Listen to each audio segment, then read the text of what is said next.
So, quick question for you. Do you remember when was the last time you took one of these bad boys? I'd say back in middle school, 6th, 7th grade. Those buses right there, if you were on one of those in the city, it was a fun day every day. Do you think that it's normal that Baltimore does not have these for its students?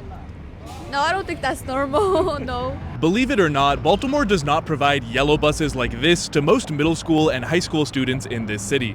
Instead, those students often have to rely on public transit to get to school. And earlier this year, we did a big story about how unreliable and even unsafe that can be for students. I grew up around Cherry Hill. Were most kids in your neighborhood, were they taking yellow buses or city buses? It was a very select few of kids taking that yellow bus. And what was the difference between them like? Oh, it is night and day. The city bus is just it's more chaotic, I'm not gonna lie. The yellow bus is like, oh, you're just there with students. The city bus is like, oh, you're with everyone, so you have to deal with everybody, literally.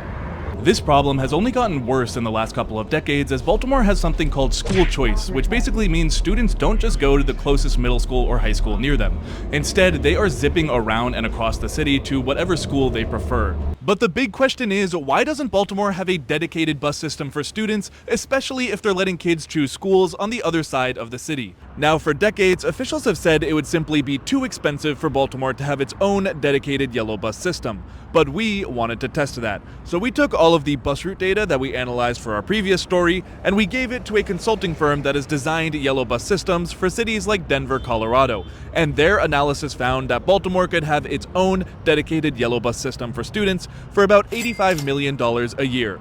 For context, that would be about 5% of the city's school budget, and that is on par with what Anne Arundel County spends on its school transportation. And when we were on the street chatting with people about this, guess who we ran into? I'm Zeke Cohen. I'm the city council president for Baltimore. Quick question for you. When is the last time you rode one of these bad boys? A long time ago. I'm not going to tell the Baltimore Banner my age, but it's been a while. What do you think about the fact that most kids in Baltimore, they're taking city buses and there's not really these available for them? One of the things that we were pushing extremely hard for was the Be More Bus plan.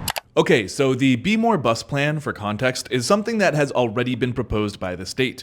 It would add a new bus depot to Baltimore, make buses more frequent, and would add express routes. However, it would also cost $1.1 billion, and there's another problem. So for the Be More bus plan, I know the projected completion date is about a decade, and there might be some people that are wondering, is there something more urgent we can do to help the kids of today get to school quicker?